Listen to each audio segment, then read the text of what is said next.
sana. Yeah, kwa sababu maswali yote kwenye interview kila swali linakuwa lina sababu yake kwa nini limeulizwa. Maswali hayaulizwi tu kwa ujumla. Kwa mara nyingi muombaji ni vizuri kujua kwa nini swali hili limeulizwa. Kwa swali la kwamba tell us about yourself, au tuambie wewe ni nani, au hebu tuelezee wewe ni nani. Maana au lengo lake ni kutaka kwanza kuona uwezo wa yule muombaji kujieleza kwa muhtasari na kueleza mambo ya msingi. Kwa hiyo pale utakuwa na muda, umepewa muda fulani, watu watakuangalia ule muda gani umetumia kujieleza, na je umeeleza ndani ya muda mfupi umejieleza mambo yako yote ya msingi.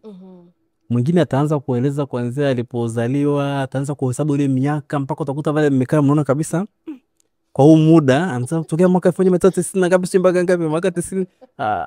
Ile process inakuwa sasa ni ndefu. Au mwingine anaeleza mpaka mambo ya ubatizo, sijui vitu gani na nini. Unakuta kwamba unaona kabisa katika mazingira rasmi kama haya huyu mtu hawezi, ana ule uwezo hata wa kujua kwamba inatakiwa kuzungumza kitu gani. Ina maana kidogo uwezo wake hata wa kufanya majukumu huenda ukawa kwa kiasi kikubwa umeathirika au taathiriwa.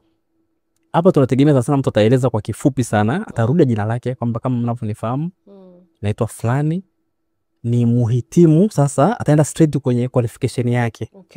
Muhitimu labda wa shahada au wa stashahada au astashahada fulani katika kozi fulani, nina uzoefu labda wa kiasi fulani, nimefanya katika majukumu haya na haya na haya, na niliona nafasi hii. Pale pale unakimbia tu haraka kuna kujisema kwamba niliona nafasi hii inaendana labda na uwezo wangu au sifa zangu, ndio maana nimeweza kuomba.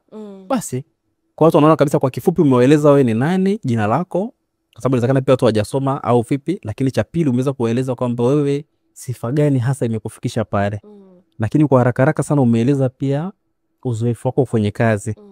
Na umeweza kwenda kujiongeza kwa kusema kwa nini umeomba ile kazi. Kwa hiyo pale tayari watu wanaona kabisa huyu mtu ana uwezo wa